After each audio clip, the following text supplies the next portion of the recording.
Hey guys, welcome to Reuel Recommends. This time round, we're going to be reviewing Cruella, uh, a recent release on the Disney Plus platform, and I believe in some select theaters in the United States and some parts in the world. Um, the the film Cruella is based on the 101 Dalmatians franchise and IP, but this time we're following the rise of Cruella deVille and her origins and how she became the eponymous villain in the famed Disney classic. Though Cruella is born Estella in this film, and the film is directed by Craig Gillespie, who directed Million Dollar Arm, Fright Night, I, Tonya, that starred Margot Robbie, and The Finest Hours. I've loved his work, and I think he's done a great job. Um, with Cruella, he managed to bring in Emma Stone as, of course, Cruella deVille herself. I'm a huge fan of Emma Stone, and we get to see Emma Thompson, Dame Emma Thompson, the legend, as the villain. And it also ropes in some great talents both behind and in front of the camera.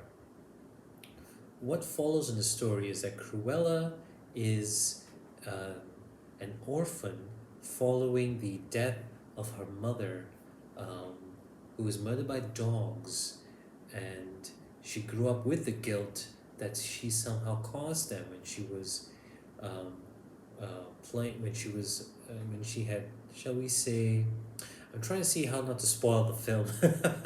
But basically, she grew up. She's a child of a single mother, and who has always had an eye for fashion and for a sense of genius and creativity, and but that often leads her into trouble, which brings her mother and herself wanting to move away, and the mother goes to a friend for help, and told Cruella to wait in the car, or as she's known as Estella in the beginning of the film.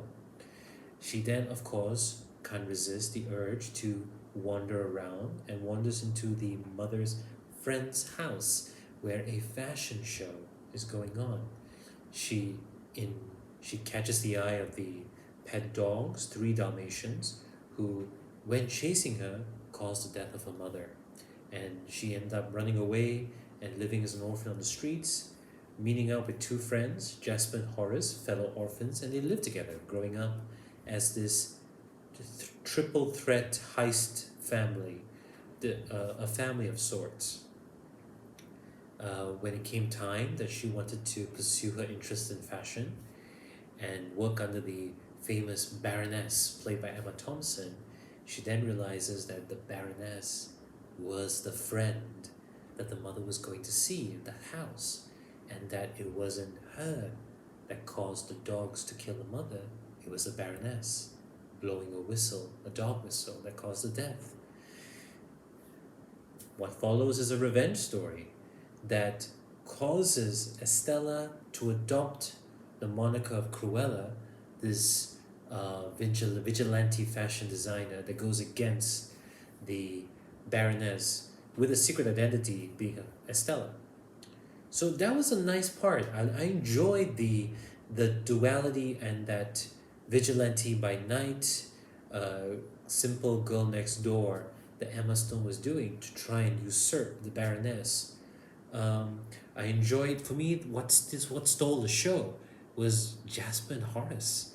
It was a supporting cast of characters. Mark Strong as the butler to the Baroness didn't really have much to play with, but Emma Thompson, I tell you, she tore into the role of the villain, playing it with such suave and charisma that is just as good as the Meryl Streep character in Devil Wears Prada.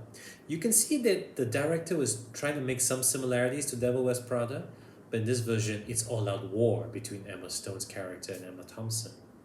And that's where the movie shines.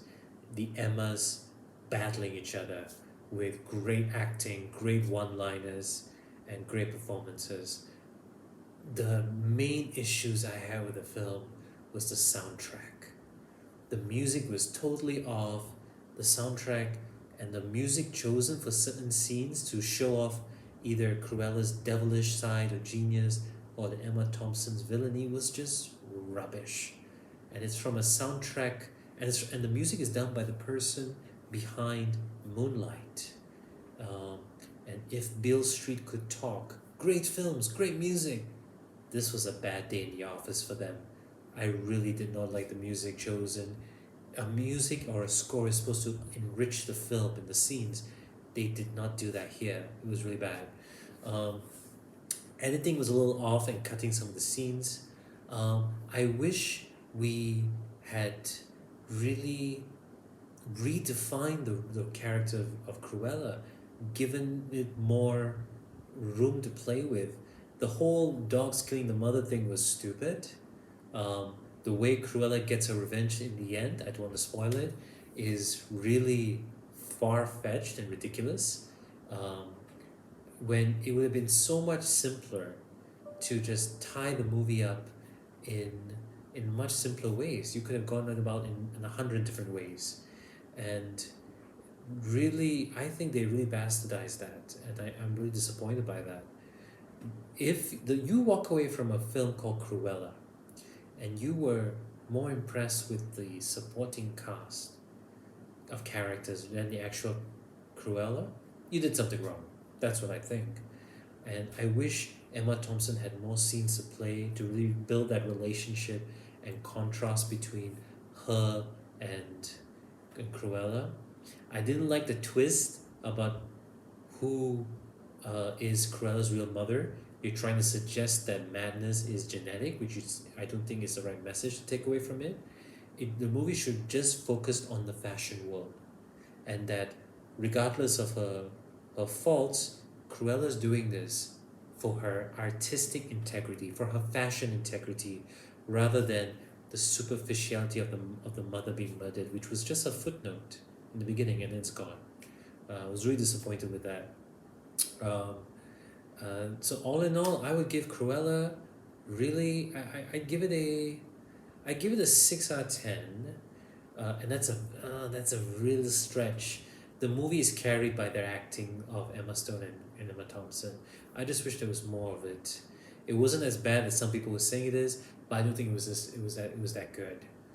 So I give Cruella. Oof. Even now, I'm second questioning. It's a flip between 5.5 and 6 for me. It depends what day of it. But I had fun. I had laugh out loud. Some good moments and bad. But my verdict is 6 out of 10. Yeah, for Cruella. And that's it from me, guys. Please like, comment, and do subscribe to our channel. This is Reuel Recommends. And do give Cruella a watch. Let me know your thoughts. Take care. God bless.